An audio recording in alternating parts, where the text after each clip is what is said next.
Ensuite, c'est quoi les bénéfices? C'est quoi les bénéfices, les points positifs pour avoir une bonne estime de soi?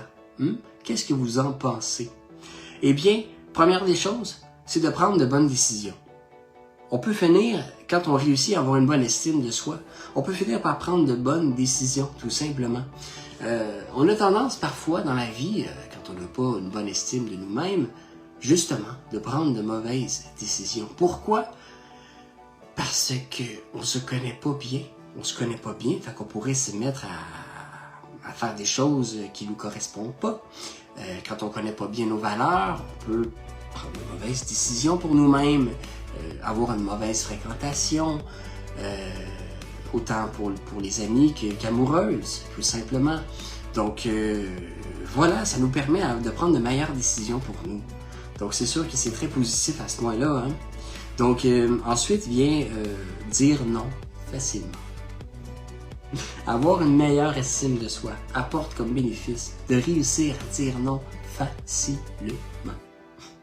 C'est pas toujours facile de dire non, surtout à des gens qu'on aime, qu'on apprécie, à des gens qu'on voudrait justement avoir son approbation. C'est pas toujours évident de dire non. Ça prend du courage pour dire non à quelqu'un, alors que quand on veut pas faire quelque chose, bien qu'on veut pas décevoir quelqu'un, on veut pas désapprouver son accord envers nous-mêmes à quelqu'un, c'est pas facile de dire non.